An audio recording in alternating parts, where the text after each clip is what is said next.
Is awesome. The rally is made up of Measure A supporters. The biggest concern is that these places that the developers are trying to build in, they were designated for low density for a reason. Yes on A means if county supervisors approve a change to the general plan for a development project, it would then require voter approval. Supporters say this would protect rural areas from sprawl development. These projects that the developers are proposing are not near transit, they're not near jobs, they don't have infrastructure. Also present, a representative with the No on Measure A campaign. Measure A is about public policy in San Diego for the next 20 years, creating a huge obstacle to building the affordable homes we need for the next 20 years. Tanya Castaneda says the measure is confusing, deceiving, and filled with loopholes.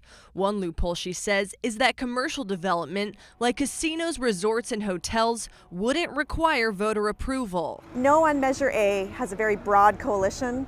We have both the San Diego Democratic Party and the Republican Party both saying this is a bad public policy. Castaneda says the measure would hurt efforts to create desperately needed affordable homes. But supporters say there's plenty of places to develop which don't require changing the general plan. Amanda Brandeis, 10 News. You can also get your sample ballot electronically. For more information on how to do it, go to 10news.com and click on the red button. All right, now to a developing story. President Trump's impeachment trial is nearing a very critical phase. After senators wrap up their questions, they will vote on whether to include witnesses' testimony in the documents. As ABC's Monica Sarabdi reports, it will all come down to 4 undecided senators. Chief Justice John Roberts Thursday commencing the final day of the question and answer phase of President Trump's impeachment trial. Mr. Chief Justice. Democratic Senator Tammy Baldwin's question setting the stage for the House managers to further argue the need for former National Security Advisor John Bolton to testify. The administration continues to obstruct wholly our efforts to get the emails and correspondence that we have asked for. That obviously can be remedied by this body with the appropriate subpoenas. Namely a subpoena to Ambassador Bolton. Democrats say the allegations in Bolton's unpublished book, which reportedly state the president told Bolton he withheld military aid from Ukraine for political purposes, underscores their argument. The president's lawyers countering those claims in response to a question from Republican Senators Patrick Philbin stated that it is the president's right to block witnesses, including Bolton, without the presumption of guilt. The concept of saying that when the president asserts constitutionally grounded prerogatives of his office, that is evidence of guilt, is a completely bogus assertion. This comes as senators gear up for a critical vote on whether to allow new witnesses and documents, which could come down to 4 undecided Republican senators.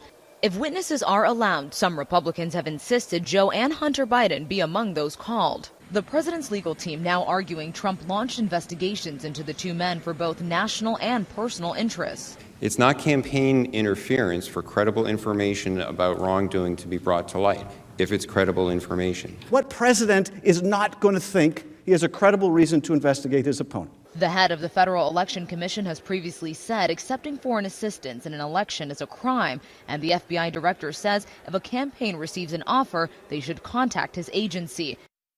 And White House lawyers say it's Democrats that are trying to interfere with the election by trying to remove President Trump from office and in turn the 2020 ballot, noting that 4 Democratic senators acting as jurors in this trial are also campaigning to run against Trump.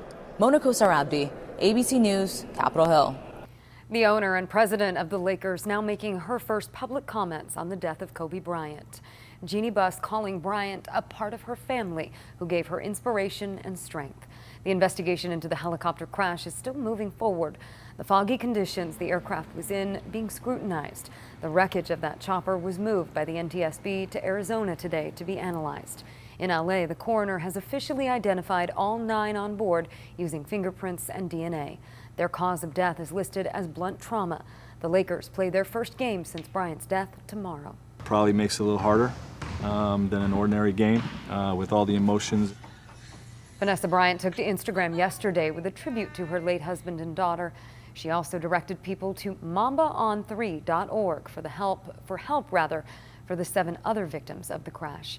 To help and donate to that fund, just go to 10news.com and click on the red button at the top of the homepage. Well, just one day after a fire quickly spread through an apartment high-rise, a lot of people are questioning why it's not equipped with a sprinkler system. Coming up, a look at whether that might change following yesterday's inferno. Frustration in one North County neighborhood after gas thieves strike again, the destructive MO that makes this crime spree so costly. And local leaders are discussing solutions for parents struggling with balancing their career with taking care of their families.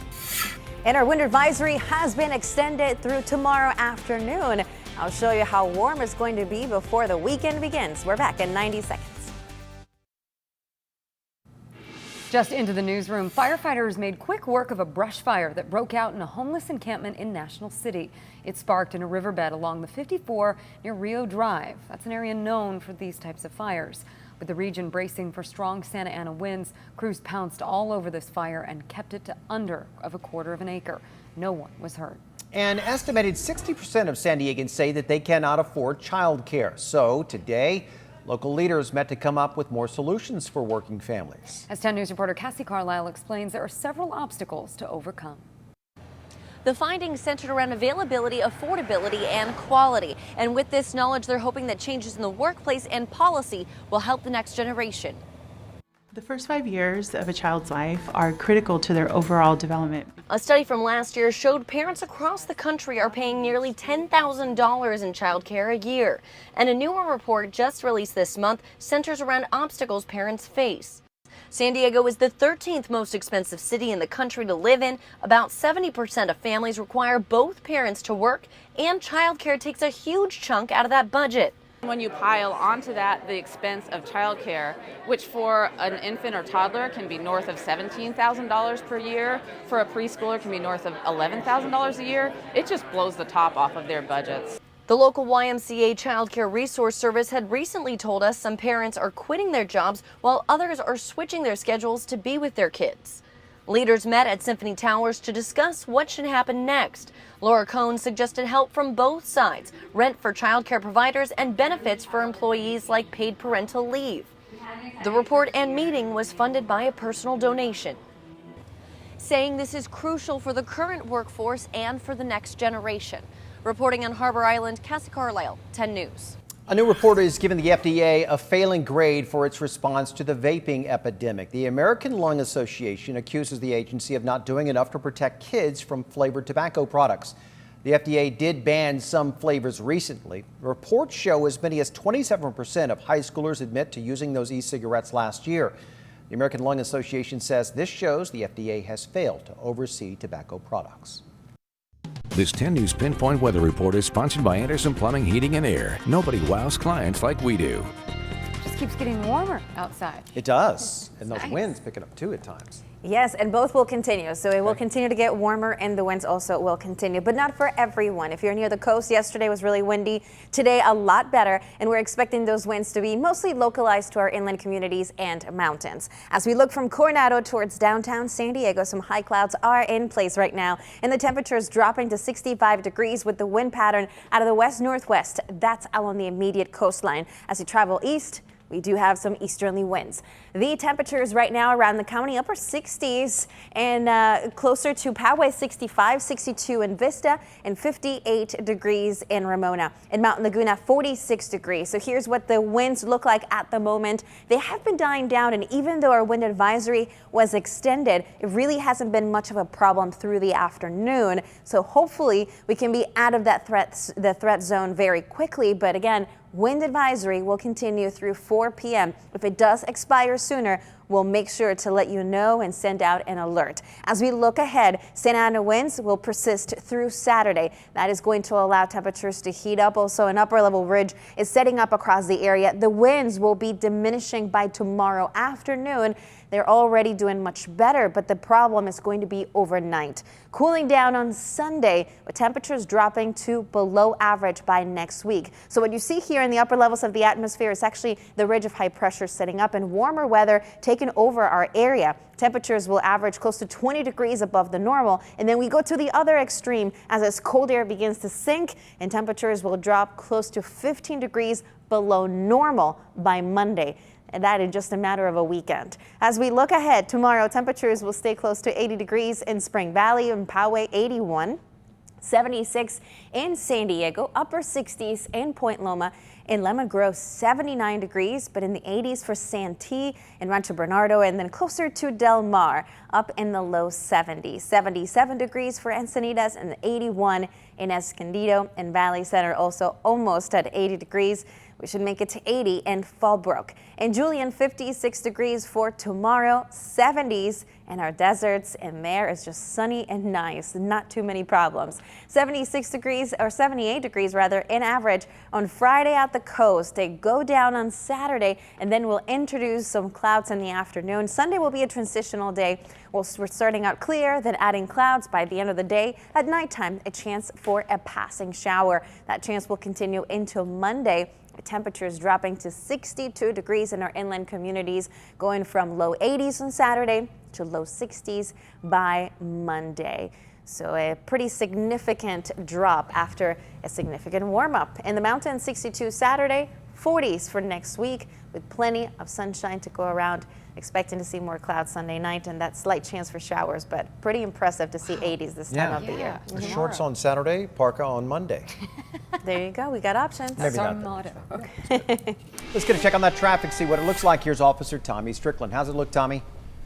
Well, Steve, there's a lot of brake lights out there. Let's take a live look. If you're traveling on that northbound 5, you're going to run into some slow traffic right around the 56, and that's going to be a tough drive all the way to Carlsbad. And then if you're traveling on the southbound side of the 5, that's just slow right around Genesee Avenue, and that also is going to be a tough drive all the way down to Chula Vista.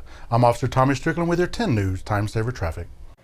And I'm Adam Marcuson in the 10 News Live Center. We're following breaking news right now. A vehicle accident in the Rancho Santa Fe area. Show you where this is happening at. This is Calle Stellina and Calle Pontebella.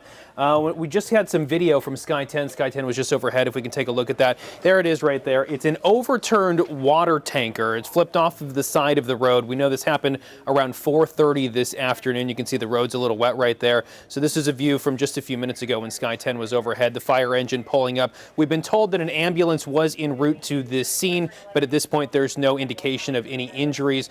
Just take a look at the residential road right there. Most of it blocked. So if you're heading into this area in Rancho Santa Fe, know that there is this vehicle accident, this overturned water tanker that could be causing a backup in some of this area. Again, no indication on any injuries at this point, guys. All right, thank you, Adam, for that update.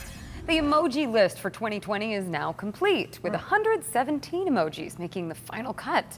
A group called the Unicode Consortium, who's in charge of all emoji-related decisions, I didn't know they existed, made that announcement today. The list of new characters includes bubble tea, bottle-feeding parents, and the transgender flag. The group says it tried to include more gender-inclusive and gender-neutral emojis. They will gradually roll out those new emojis, releasing them all by fall. It's like Mrs. Cole. Oh, some lungs. Yeah. Because you can always use lungs, like if I'm communicating with you. Oh, I definitely need the beaver emoji all the time. The mammoth. Yeah, here we go. Hey, SeaWorld just returned 4 sea lions to the ocean after weeks of rehabilitation.